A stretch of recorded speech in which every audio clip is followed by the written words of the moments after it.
The ring with a record of 14 wins, 12 wins coming by way of knockout. Tonight making his first attempt at a world title. Ladies and gentlemen, here is the colorful and dangerous WBA Rolando Romero. His record stands at 61 wins, 7 losses, 2 draws, with 39 wins coming by way of knockout. Here is the icon of the sport and future Hall of Famer. Ladies and gentlemen, please welcome boxing's legendary and only 8-division champion of the world, introducing the one and only Manny Pacquiao!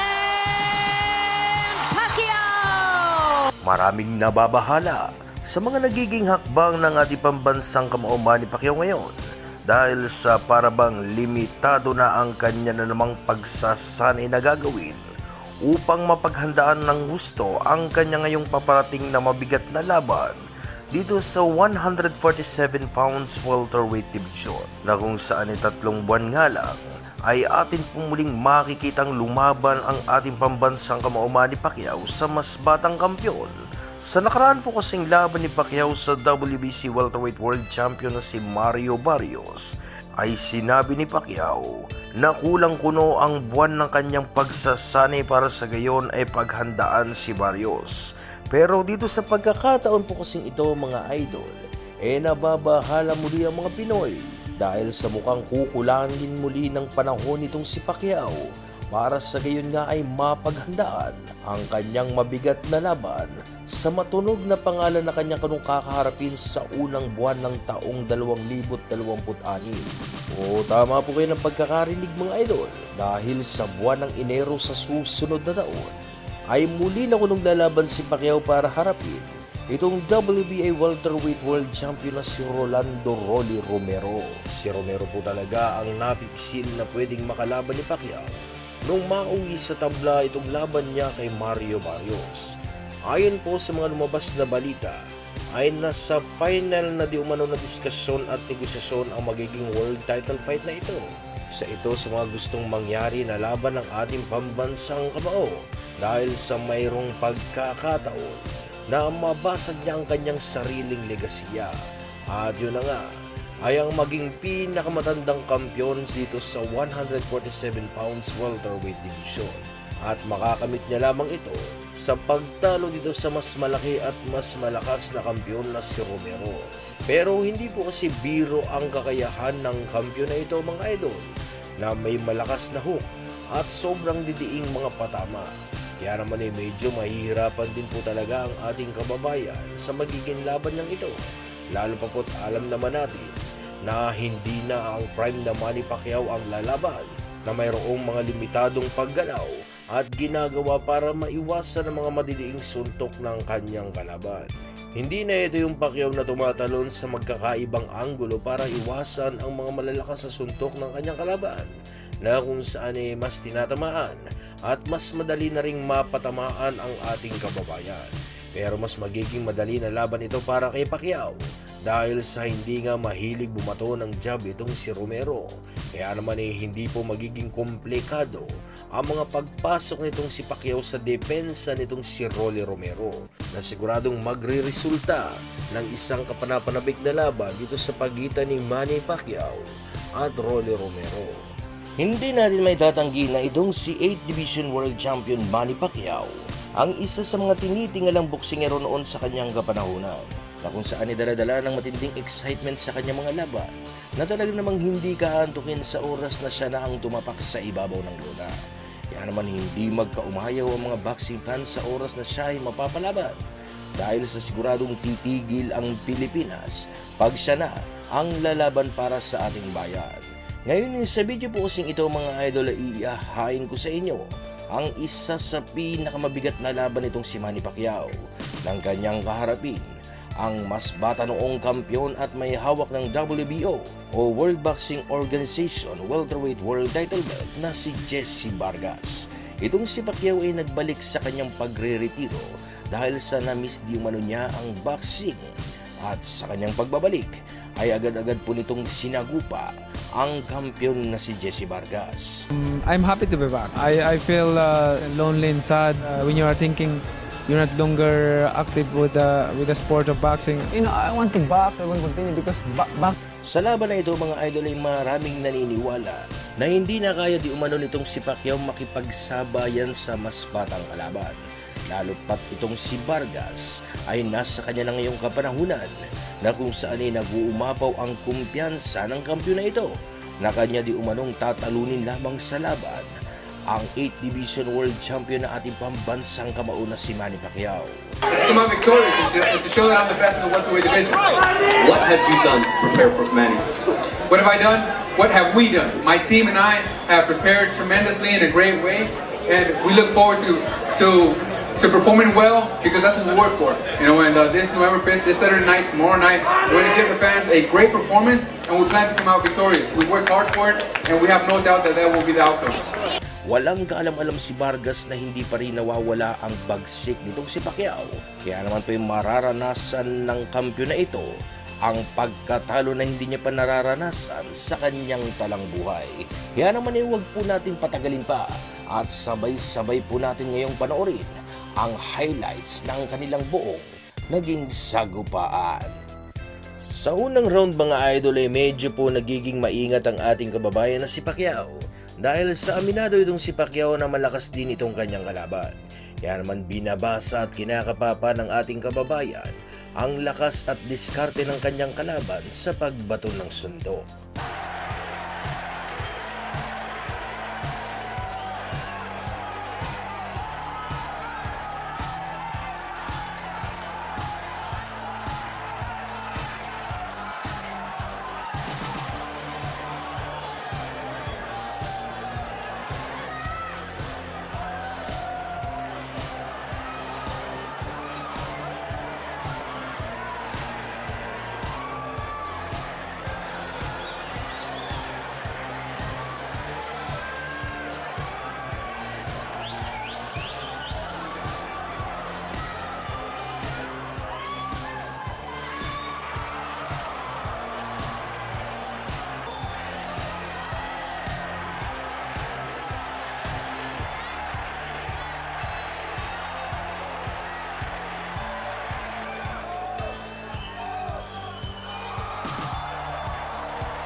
Sa pangalawang round mga idol ay medyo bumibitaw na ng matinding suntok si Pacquiao.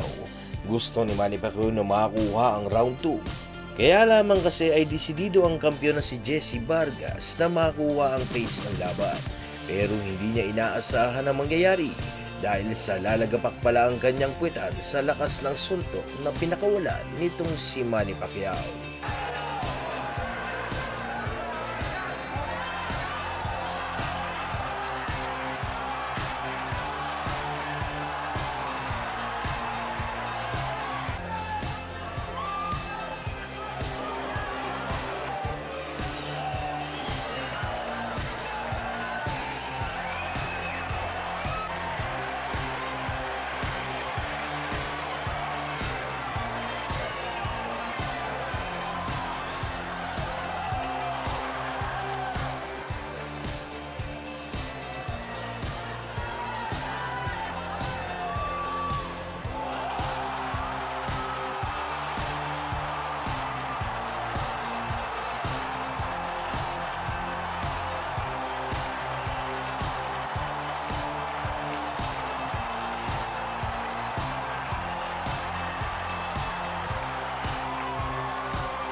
Sa pangatlong round mga idol ay animoy hindi bumagsak ang kampiyon na si Jesse Vargas dahil sa parabang siya pa ang naging mas agresibong boksingero sa round na ito na nagpapakawala ng mga madiding suntok sa ating kababayan.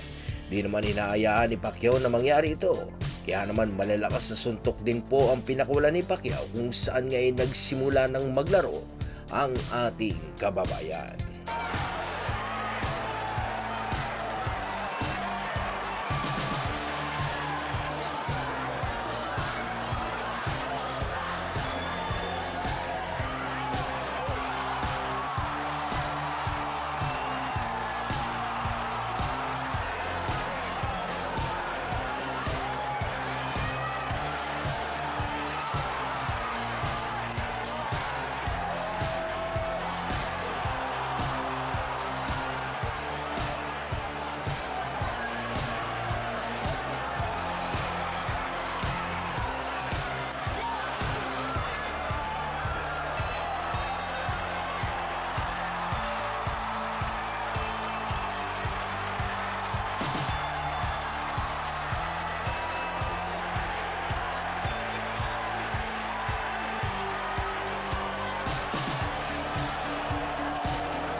Sa round 4 mga idol ay hati na ang naging scorecards ng dalawa dahil sa parehas po kasi silang dalawang nakapagpapatama ng malalakas sa suntok. Pero ang round na ito ay binigay po kay Jesse Vargas mga idol dahil sa may isang kanang malakas sa suntok na naipatama itong si Jesse Vargas sa mukha ng ating kababayan.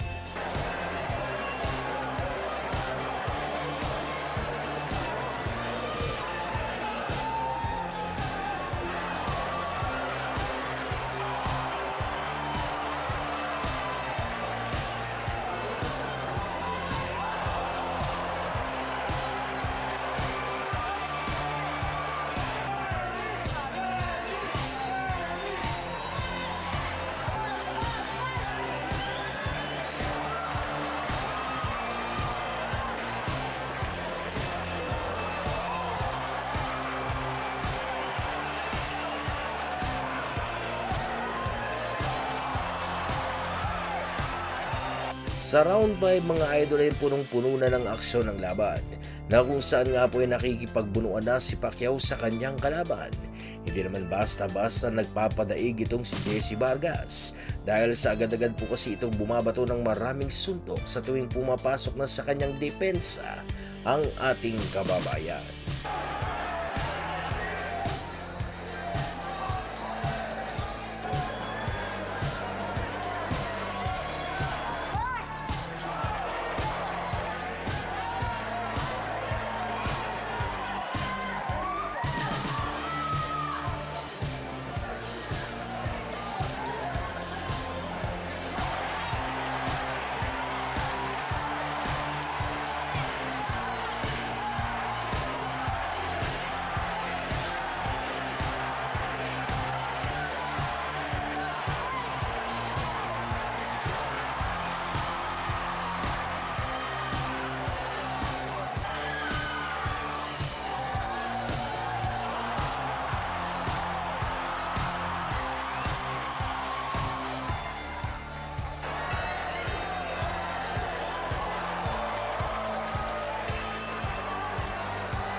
Sa round 6 mga idol ay naging maingat na si Pacquiao sa pagpasok sa depensa ni Vargas. Napag-alaman na po kasi ni Pacquiao na medyo malakas din talaga ang mga suntok nitong si Jesse Vargas na nagagawa siyang mayanig kung saan ay nawawala ang kanyang balanse. Kitang-kita po dito kay Jesse Vargas ang style nitong si Juan Manuel Marquez na kanya lang naman pong pinaggayahan na estilo para talunin ang ating pambato.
Sa round 7 mga idol ay minungkahi na po ni Coach Buboy Fernandez na hindi dapat matakot si Pacquiao sa pagpasok sa depensa nitong si Vargas sapagkat hindi nga naman daw ito isang counter puncher katulad nitong si Juan Manuel Marquez kung saan ay gumaganti nga lang naman daw ito ng suntok sa tuwing kanyang nararamdaman ang pagpasok ni Pacquiao sa kanyang depensa.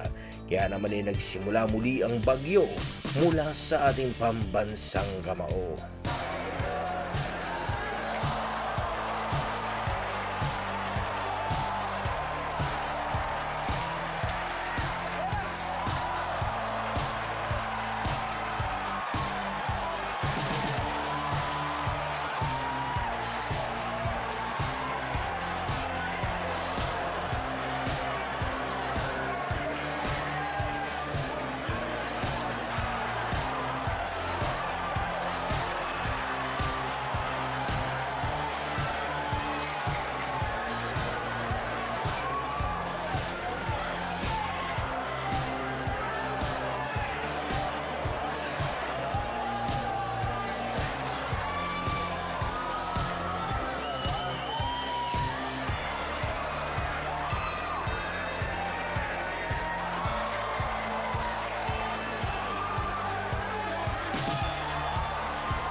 Sa round 8 mga idol ay bahagya na pong sumasara ang kanang mata nitong si Jessie Vargas sa diin ng mga patama ni Manny Pacquiao. Hindi na mabasa-basa ni Vargas ang lokasyon ng mga pinanggagalingan ng mga suntok nitong ating kababayan. Kaya naman ay bara-bara na ang Jessie Vargas sa round na ito na sumusuntok na lamang sa hangin. Ito'y dahil sa pabago-bago ang estilo na ginagawa ni Manny Pacquiao.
Sa round 9 mga idol ay dahil nga sa hindi natural ang estilo nitong si Vargas na ginamit sa laban na ito, ay kaya naman lubos na nahihirapan siyang makipagsabayan kay Pacquiao.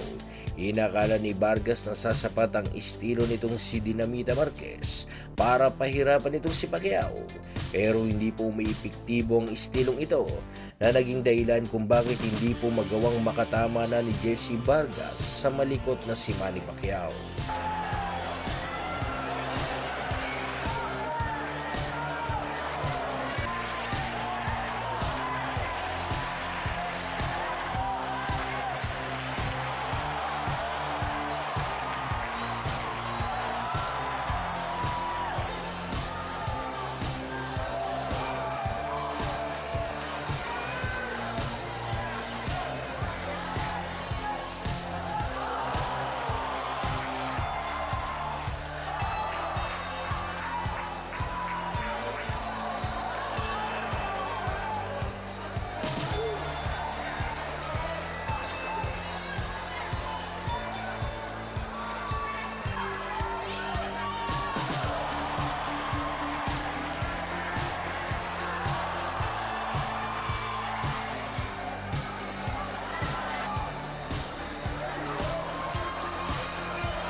Sa round 10 ay gustong-gusto ni Vargas na mag-deliver ng pressure. Kaya lamang ay hindi malaman-laman itong si Vargas sa kung papaano niya nga ba ito maisasagawa. Dahil sa hindi kasi basta-basta nagpapadikta na lamang sa laban ng ating kababayan na si Manny Pacquiao. Kaya naman po sa laban na ito ay nagmistulang bata na si Jessie Vargas na sumusuntok ng wala sa anggulo.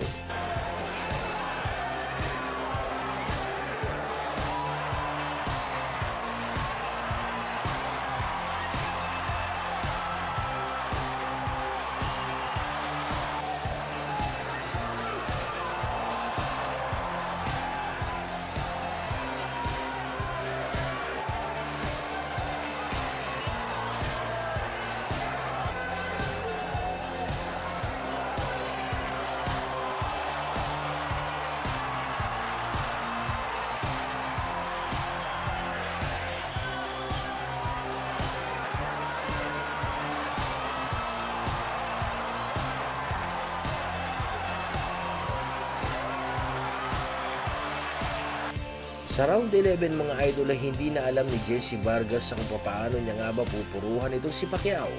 Makikita po sa naging laban na ito mga idol ang agwat ng ganilang mga kakayahan na kung saan ay mas napupuruhan ni Pacquiao ang mas batang kampyon na si Jessie Vargas.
Inakala ni Vargas na siya ang nanaig sa laban nila ni Pacquiao, kung saan nga po ay nauuna pa nga po itong kumaway sa mga fans na para bang gusto niyang iparating na naniniwala siya na siya ang nanaig sa laban nila ni Pacquiao.